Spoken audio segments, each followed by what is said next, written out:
Hello दोस्तों, टेस्टपुर के YouTube channel पर आप सभी का स्वागत है। आज है 16 फरवरी और 16 फरवरी के सभी महत्वपूर्ण प्रश्नों को हम डिस्कस करेंगे।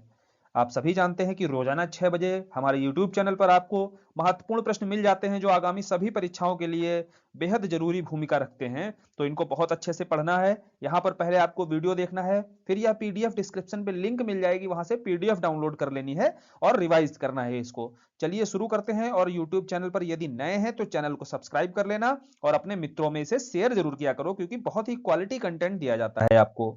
शुरू करते हैं भाई पहले क्वेश्चन के साथ में। पहला प्रश्न आपका है, कोचीन इंटरनेशनल एयरपोर्ट लिमिटेड ने ग्रीन हाइड्रोजन प्रोजेक्ट के लिए किसके साथ समझौता किया है? तो लगातार आप देख रहे हैं प्रोजेक्ट किसकी बात हो रही है, ग्रीन हाइड्रोजन की। तो ग्रीन हाइड्रोजन आप जानते हैं यह ईंधन के रूप में अब प्रयोग किया जाएगा और कोचीन इंटरनेशनल एयरपोर्ट लिमिटेड ने समझौता किया है। तो भाई किसके साथ समझौता किया है? तो बीपीसीएल के साथ समझौता किया है। बीपीसीएल आप जानते हैं भारत पेट्रोलियम, जो आपका बीपी का मतलब क्या है भाई, भारत पेट्रोलियम, और सीएल क्या है, कारपोरेशन लिमिटेड। क्लियर बात है। तो कोचीन जो आपका अंतरराष्ट्रीय हवाई अड्डा है, इसने ग्रीन हाइड्रोजन प्रोजेक्ट के लिए बीपीसीएल के साथ समझौता कर लिया है। थोड़ा और जानते हैं इसके बारे में, प्रोजेक्ट के बारे में। तो इस प्रोजेक्ट के तहत हवाई अड्डा परिसर में 1000 किलोवाट का ग्रीन हाइड्रोजन प्रोजेक्ट स्थापित किया जाएगा। क्लियर। और Kochi airport green hydrogen project स्थापित करने वाला देश का पहला एयरपोर्ट भी बन जाएगा। क्लियर बात है। सारे पॉइंट्स आपको यहाँ जो लिखे गए हैं एक्सप्लेनेशन में, ये सभी महत्वपूर्ण हैं। पहला आप देखिए, जाने कोची एयरपोर्ट के बारे में यदि आएगा तो ये आपका एक इंटरनेशनल एयरपोर्ट है और यह आपका पहला जो है एयरपोर्ट बन जाएगा, वो भी ग्रीन हाइड्रोजन प्रोजेक्ट जहां पर स्थापित होगा। और यह समझौता किसके साथ हो रहा है? बीपीसीएल के साथ हो रहा है। आगे बढ़ते हैं, इन्हीं दो पॉइंट्स पर ही घुमा फिराकर आपके करंट में क्वेश्चन आएगा। अगला प्रश्न है, सौराष्ट्र क्रिकेट एसोसिएशन स्टेडियम का नाम बदलकर किसके नाम पर रख दिया गया है? तो सभी को पता होना चाहिए पहले इसके बारे में कि आखिर वह क्रिकेटर आपके कौन है जिनके नाम पर यह स्टेडियम अब जाना जाएगा। तो वह है आपके निरंजन शाह। और निरंजन शाह के बारे में थोड़ा सा जान लेते हैं। तो एक तो यह पूर्व क्रिकेटर रहे हैं आपके, ठीक है, और यह प्रथम श्रेणी के क्रिकेटर थे। क्लियर। कौन? निरंजन शाह। और निरंजन शाह ने 1965 से 75 तक 12 प्रथम श्रेणी मैच खेले थे। और साथ ही साथ आप यह जान लीजिए बीसीसीआई के वह पूर्व सचिव भी रहे हैं। कौन? आपके यह निरंजन शाह जो हैं बीसीसीआई के पूर्व सचिव रहे हैं। और यह गुजरात का पहला सौर ऊर्जा संचालित स्टेडियम है। इसके साथ स्टेडियम के बारे में एक फैक्ट और हमें निकल कर आया यहाँ पर कि यह गुजरात का पहला सौर ऊर्जा संचालित स्टेडियम बन गया है। आगे बढ़ते हैं और अगला प्रश्न देख लेते हैं आज का। बिहार विधानसभा का अध्यक्ष किसे चुना गया है? बताइए भाई, आप लोगों को जवाब देना है इसका। ऑप्शंस आपके बताए दे रहा हूं, नंद किशोर यादव, जीतन राम मांझी, तेजस्वी यादव, गिरिराज सिंह। तो तेजस्वी यादव तो आपका होगा नहीं।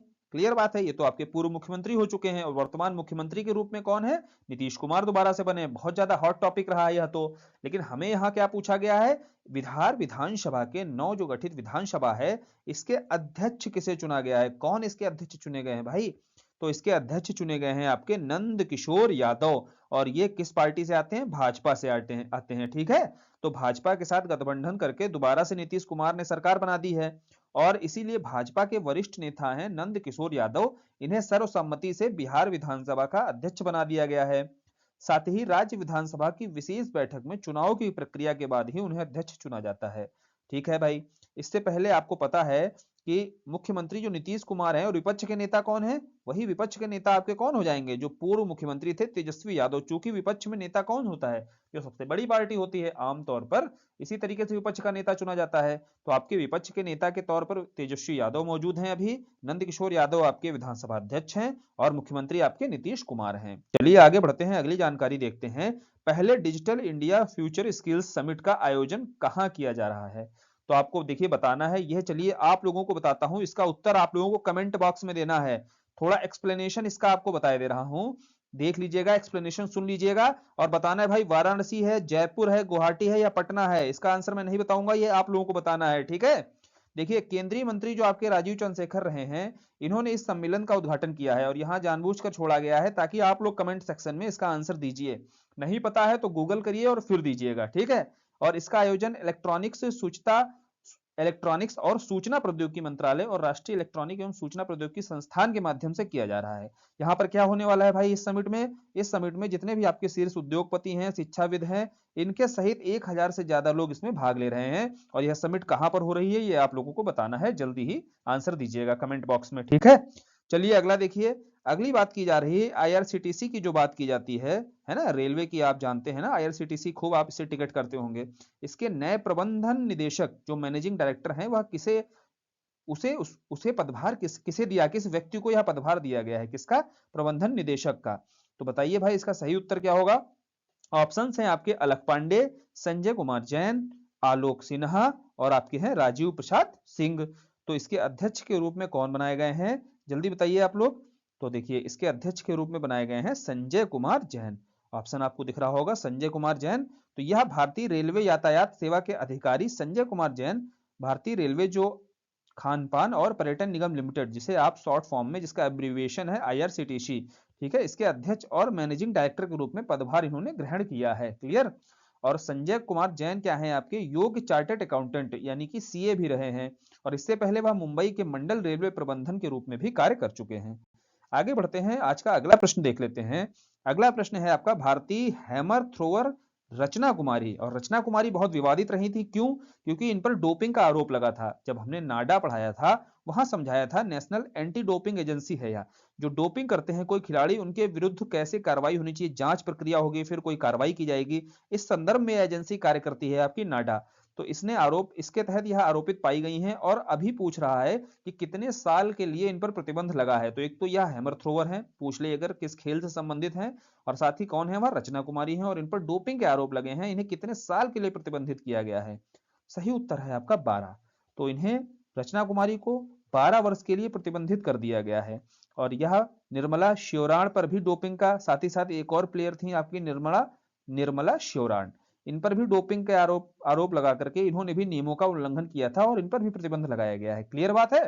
तो नाडा के बारे में यहां से आपको समझ में आया, रचना कुमारी के बारे में समझ में आ गया, 12 वर्ष का प्रतिबंध लगा है, और यह हैमर थ्रोवर है। ठीक है, इतनी बातें आपको जाननी है।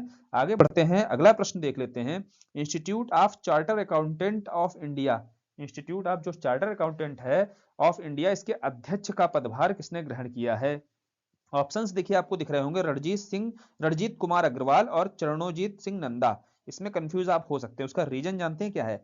जो इंस्टीट्यूट ऑफ चार्टर्ड अकाउंटेंट है, इसके अध्यक्ष बनाए गए हैं आपके रणजीत कुमार अग्रवाल। ठीक है, ये क्या है आपके, ये अध्यक्ष हैं, ध्यान रखना। और जो दूसरा चरणोजोत दिया हुआ है, ये आपके उपाध्यक्ष बनाए गए हैं। क्या बने हैं भाई? उपाध्यक्ष बने हैं। तो सही उत्तर क्या है आपका? अध्यक्ष पूछा जा रहा है क्वेश्चन में, तो रणजीत कुमार अग्रवाल बताना है। और यह शीर्ष संस्थान जो आपका आईसीएआई है, इसने रणजीत कुमार अग्रवाल को और चरणोजीत सिंह नंदा को क्रमशः अध्यक्ष और उपाध्यक्ष चुना है। ठीक है, साथ ही साथ यह 72वें अध्यक्ष बने हैं। या भले आप भूल जाइएगा, लेकिन जो जरूरी चीज है याद रखनी, वह अध्यक्ष और उपाध्यक्ष जरूर याद रखना है। आगे बढ़े, अगला प्रश्न देखें। गुप्तेश्वर वन, पिछले दिन के करंट अफेयर में यह गुप्तेश्वर वन के बारे में बहुत अच्छे से समझाया था। गुप्तेश्वर वन जो है राज्य का चौथा जैव विविधता विरासत स्थल बन गया है, यानी कि फोर्थ आपका बायोडायवर्सिटी जो हेरिटेज प्लेस है, वह बन चुका है। कहाँ का? उड़ीसा का। उड़ीसा का फोर्थ है यह। तो सही उत्तर भी आपको यहां से मिल गया होगा। गुप्तेश्वर वन कहाँ पे है? उड़ीसा में है।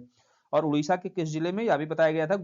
उड़ीसा के कोरापुट जिले में स्थित है। चौथा बायो जो डायवर्सिटी विरासत स्थल है, यह घोषित किया जा चुका है उड़ीसा सरकार के द्वारा।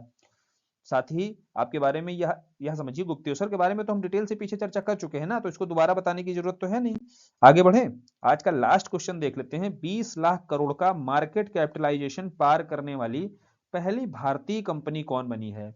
सभी को बताना है भाई, पहली भारतीय कंपनी आपकी कौन बनी है। एक टाटा स्टील ऑप्शन में है, इन्फोसिस, रिलायंस, अडानी।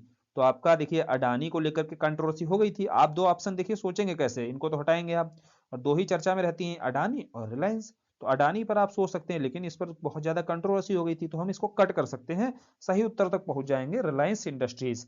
यहाँ आपको देखिए जो गेस करना होता है ना, नहीं आपको आता है, पढ़ा हुआ नहीं होता, तब भी गेस करके आप ऐसे ही पहुंचते ना आंसर तक। तो रिलायंस जो इंडस्ट्रीज मार्केट है इसका जो मार्केट कैपिटलाइजेशन है 239 अरब डॉलर है। क्लियर बात है।